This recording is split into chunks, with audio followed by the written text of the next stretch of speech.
இஸ்ரோ, இந்திய விண்வெளி ஆராய்ச்சி மையம் பல சாதனை சரித்திரங்களை புரிந்து நமது தாய் திரு நாட்டை உலக அரங்கில் ஒளிரச் செய்து கொண்டிருக்கும் விண்மீன். பூமி, சந்திரன், செவ்வாய் என பல ஆயிரம் கிலோமீட்டருக்கு அப்பால் தனது ஆராய்ச்சி தளத்தை விரிவுபடுத்திக் கொண்டிருக்கும் இஸ்ரோ தற்போது அமெரிக்கா, ரஷ்யா, சீனா என முன்னணி நாடுகளும் மலைத்து பார்க்கும் வகையில் மனிதனை விண்ணுக்கு அனுப்பும் பெரும் சவாலான திட்டத்தில் இறங்கியுள்ளது.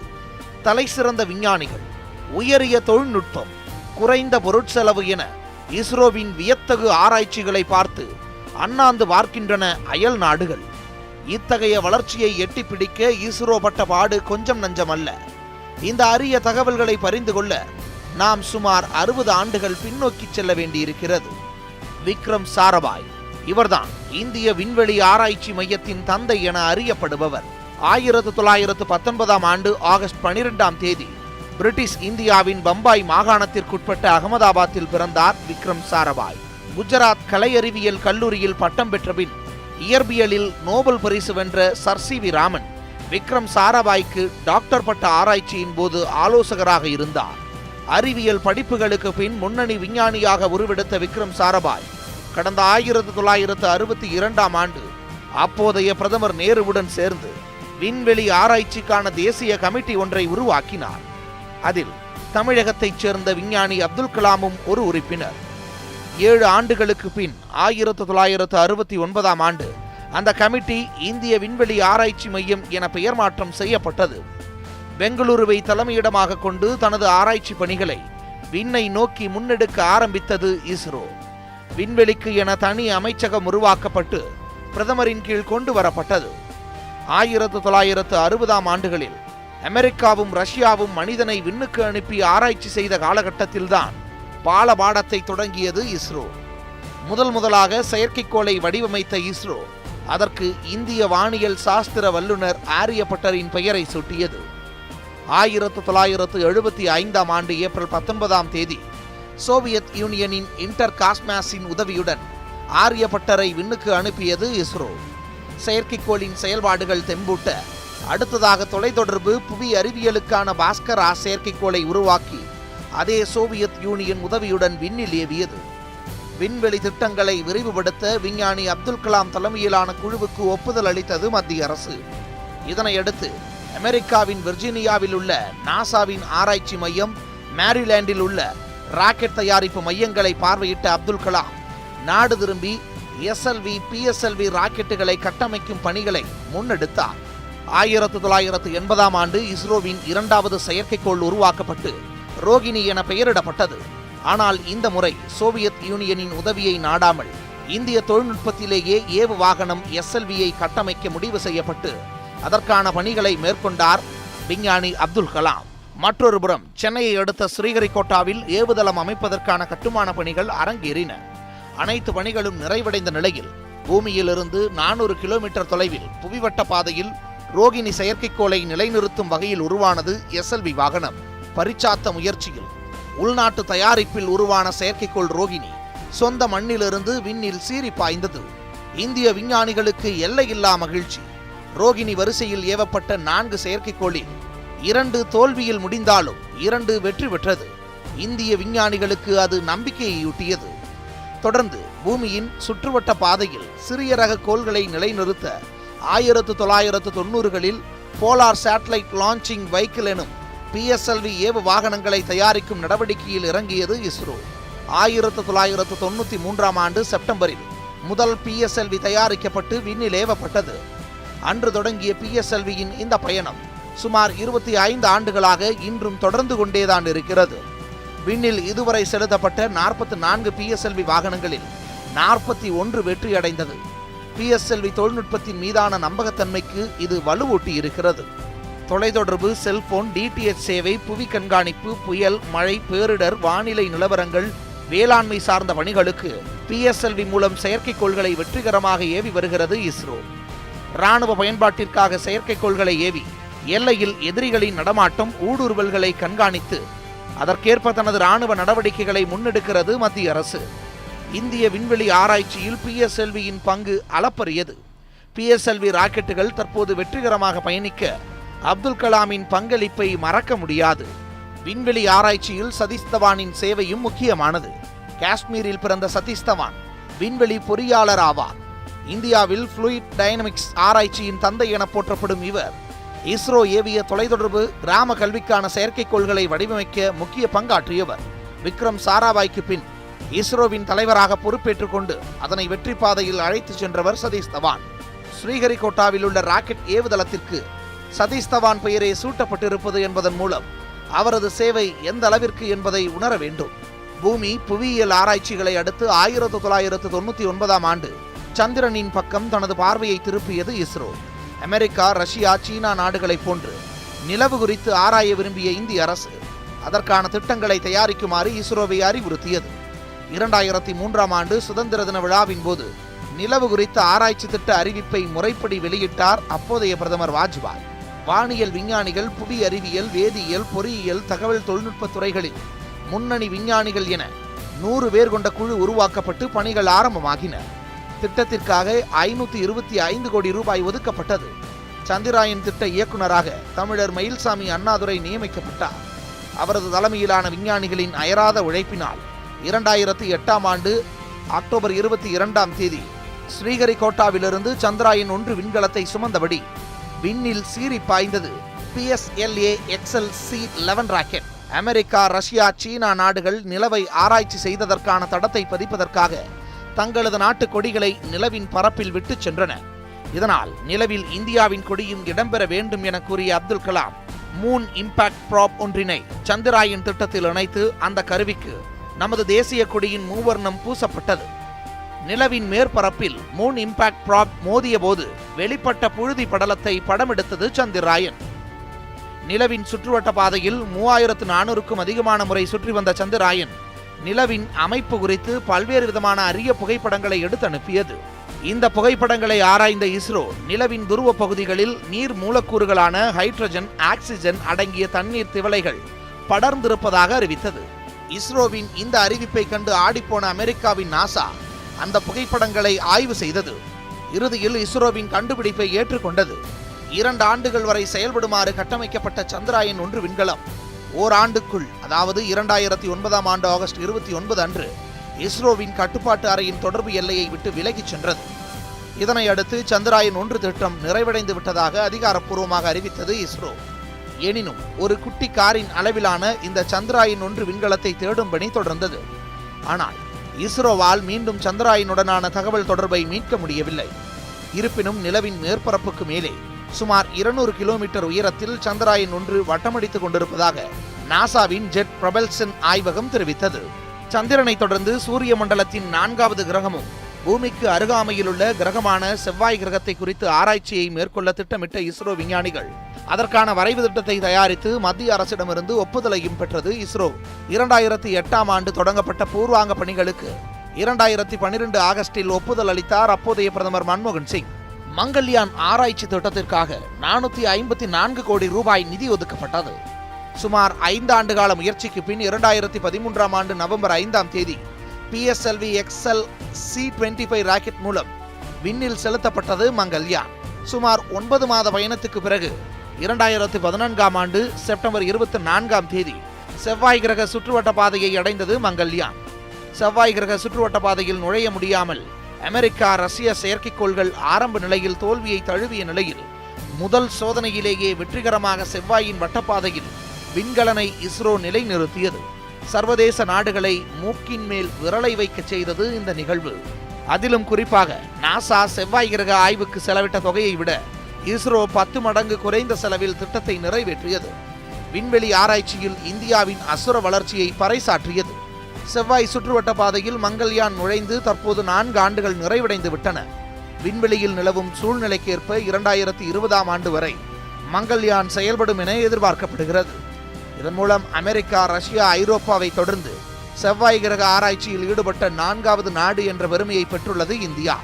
ஆசிய கண்டத்தில் செவ்வாய் கிரகத்திற்கு விண்கலத்தை அனுப்பிய முதல் நாடு என மார்தட்டிக் கொண்டது இந்தியா. இதனையடுத்து 2014ஆம் ஆண்டு செப்டம்பரில் செவ்வாய்க்கோள் குறித்த எதிர்கால ஆராய்ச்சிகளுக்காக ஓடோடி வந்து இஸ்ரோவுடன் புரிந்துணர்வு ஒப்பந்தம் செய்து கொண்டது அமெரிக்காவின் நாசா ஆராய்ச்சி மையம். மங்கள்யானின் வெற்றி பயணம் ஒருபுறம் நடந்து கொண்டிருக்க சந்திராயன் 2 திட்டத்திற்கான பணிகளை முடுக்கிவிட்டது இந்திய விண்வெளி ஆராய்ச்சி மையம். இந்த முறை நிலவில் விண்கலத்தை தரையிறக்கி ஆராய்ச்சி மேற்கொள்ளும் வகையில் திட்டங்களை முன்னெடுத்தது இஸ்ரோ. நிலவின் சுற்றுவட்ட பாதையில் சுற்றி வரும் ஆர்பிட்டர் மற்றும் நிலவின் தென் துருவத்தில் தரையிறங்கி ஆய்வு செய்யும் லேண்டர் ரோவரை உள்ளடக்கிய சந்திராயன் 2 திட்டம் வடிவமைக்கப்பட்டது. நிலவின் மேற்பரப்பில் இறங்கும் லேண்டர் கருவியை ரஷ்யா தயாரித்து தர 2007ஆம் ஆண்டு நவம்பர் மாதம் இரு நாடுகளிடையே ஒப்பந்தம் போடப்பட்டது. 2008ஆம் ஆண்டு செப்டம்பரில் அப்போதைய பிரதமர் மன்மோகன் சிங் தலைமையிலான அமைச்சரவை இதற்கான ஒப்புதல் அளித்தது. இந்திய விண்வெளி ஆய்வு திட்டத்தின் தந்தை விக்ரம் சாராபாயின் நினைவாக நிலவில் தரையிறங்கும் லேண்டர் கருவிக்கு விக்ரம் என பெயரிடப்பட்டுள்ளது. ஆனால் 2015ஆம் ஆண்டில் நிலவில் தரையிறங்கும் கருவியை தங்களால் தர முடியாது என ரஷ்யா பின்வாங்கிய நிலையில் எதற்கும் அச்சப்படாமல் உள்நாட்டிலேயே லேண்டர் தயாரிக்கும் பணிகளில் இறங்கி அதனை வெற்றிகரமாக முடித்திருக்கிறது இஸ்ரோ. இந்த முறை சுமார் 3800 கிலோ எடையை ஏந்திச் செல்ல PSLV-யால் முடியாது என்பதால் கிரையோஜெனிக் தொழில்நுட்பத்தில் செயல்படும் GSLV Mark 3 ஏவு வாகனம் மூலம் சந்திராயன் 2 விண்கலத்தை செலுத்த நடவடிக்கை எடுக்கப்பட்டுள்ளது. திரவ எரிபொருட்களை கொண்டு மிக குறைந்த எடையையே விண்ணில் செலுத்த முடியும். பல டன் எடையை விண்ணில் சுமந்து செல்ல ஏவு வாகனத்திற்கு கிரையோஜெனிக் தொழில்நுட்பமே தேவைப்படும். அதாவது ஏவு வாகனத்தின் முதல் 2 எரிபொருள் நிலைகளில் திரவ எரிபொருள்கள் இருக்கும். கடைசி எரிபொருள் நிலையில் கிரையோஜெனிக் என்ஜின் பொருத்தப்பட்டிருக்கும். ஆக்சிஜன் வாயுவை -180 டிகிரிக்கும் கீழ் குளிர்வித்தும் ஹைட்ரஜன் வாயுவை -250 டிகிரிக்கும் கீழ் குளிர்வித்தும் இவ்விரு வாயுக்களையும் நீர்மமாக உருமாற்றி மிக குறைந்த அழுத்தத்தில் அதனை எரிபொருளாக பயன்படுத்தி ராக்கெட்டை நீண்ட தூரத்திற்கு செலுத்துவதே இந்த கிரையோஜெனிக் தொழில்நுட்பம். 2001ஆம் ஆண்டு முதல் ரஷ்யாவிடமிருந்து கிரையோஜெனிக் என்ஜின்களை விலை கொடுத்து வாங்கி GSLV ராக்கெட்டுகளை ஏவி வந்தது இஸ்ரோ. இந்த தொழில்நுட்பத்தை இந்தியாவிற்கு ரஷ்யா வழங்குவதை தடுத்து நிறுத்திவிட்டது அமெரிக்கா. இதனால் முழுக்க இந்திய விஞ்ஞானிகளை கொண்டு 20 ஆண்டுகள் உழைத்து உள்நாட்டு தொழில்நுட்பத்திலேயே கிரையோஜெனிக் என்ஜினை தயாரித்து பல தோல்விகளிலிருந்து மீண்டு இப்போது GSL ஏவு வாகனங்களை செலுத்தி வருகிறது என்றால் இந்திய விஞ்ஞானிகளின் திறமையை உலக நாடுகள் வியந்து பார்த்து கொண்டிருக்கின்றன. வரும் ஜனவரி மாதத்தில் GSLV Mark 3 மூலம் சந்திராயன் 2 விண்கலம் விண்ணில் ஏவவிருப்பதை இஸ்ரோ விஞ்ஞானிகளும் இந்திய மக்களும் ஆவலுடன் எதிர்நோக்கியுள்ளனர். நிலவுக்கு இஸ்ரோவின் இந்த 2வது பயணத்தின் முடிவு எப்படி இருக்கும், என்னென்ன ஆராய்ச்சி கண்டுபிடிப்புகள் இதன் மூலம் தெரிய வரும் என மலைக்க பார்த்து கொண்டிருக்கின்றன அமெரிக்கா, ரஷ்யா, ஐரோப்பா, சீனா உள்ளிட்ட நாடுகள். வர்த்தக வணிக ரீதியிலும் செயற்கைக்கோள்களை ஏவுவதில் இஸ்ரோவின் பணிகள் அளவிட முடியாதவை.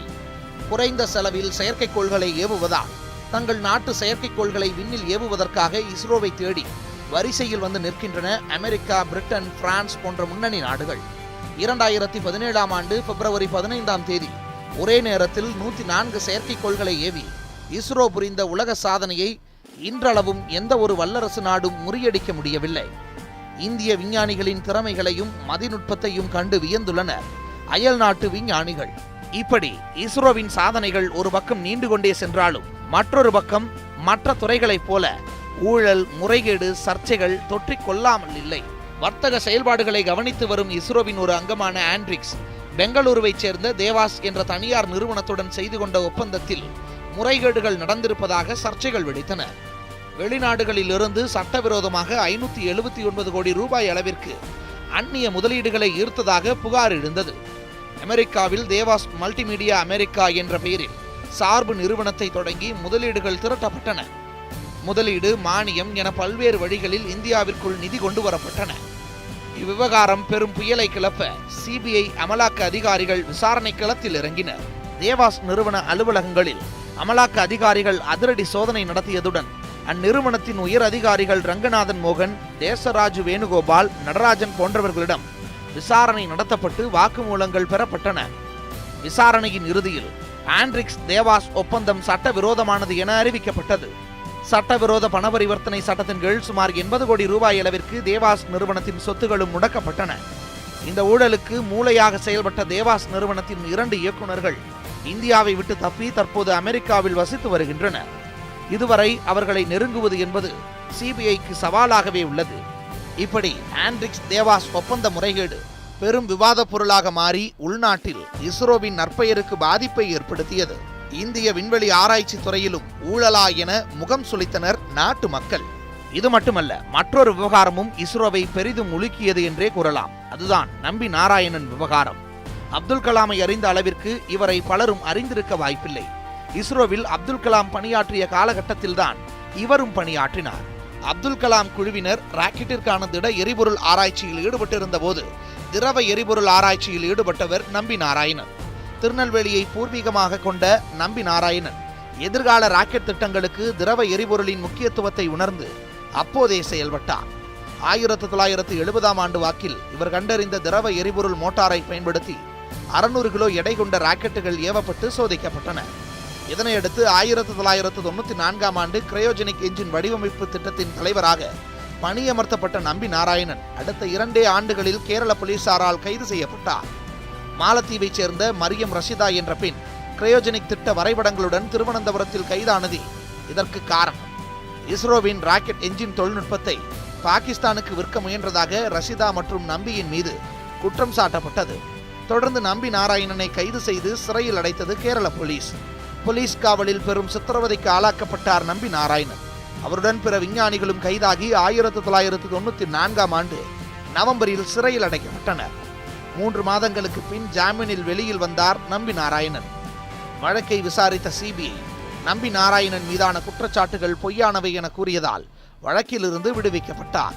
கிரையோஜெனிக் தொழில்நுட்ப ஆராய்ச்சியின் போது நம்பி நாராயணன் திடீரென கைதானது ஏன்? மேலை நாடுகளின் சதியா என ஆழமான சந்தேகங்களும் கேள்விகளும் கிளம்பின. இந்த விவகாரம் குறித்து நாம் சற்று விரிவாக பார்க்க வேண்டியுள்ளது. 1992ஆம் ஆண்டு கிரையோஜெனிக் தொழில்நுட்ப பரிமாற்றத்தை இந்தியாவுக்கு வழங்க முன்வந்து புரிந்துணர்வு ஒப்பந்தம் செய்து கொண்டது ரஷ்யா.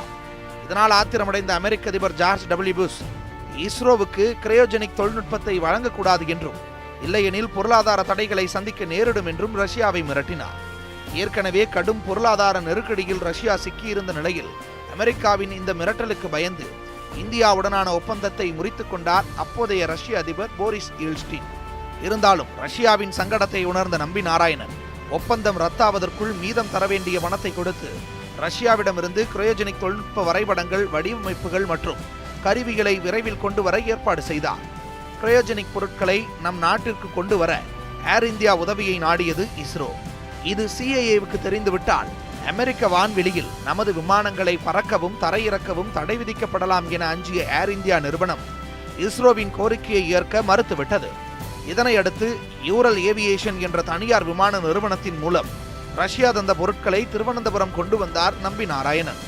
இப்படி அமெரிக்காவின் கண்ணில் மண்ணை தூவி கிரையோஜெனிக் தொழில்நுட்ப சாதனங்கள் எடுத்து வரப்பட்ட நிலையில் என்ஜின் கட்டுமான பணிகள் ஆரம்பமாகின. இந்த தருணத்தில்தான் நம்பி நாராயணனின் கைது படலம் அரங்கேறியது.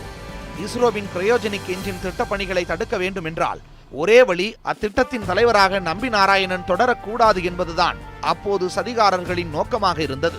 இதனால் கங்கணம் கட்டிக்கொண்டு சதி வேலைகள் நடந்தன. 1994ஆம் ஆண்டு நவம்பரில் மாலத்தீவு பெண் ரஷிதா கைது விவகாரத்தில் நம்பியின் பெயரும் சேர்க்கப்பட்டது. திருவனந்தபுரத்தில் உளவுத்துறையில் இருந்த அதிகாரிகள் ஸ்ரீகுமார், மேத்யூ ஜான் ஆகிய இருவரும் நம்பியை கைது செய்யும் நடவடிக்கையில் இறங்கினர்.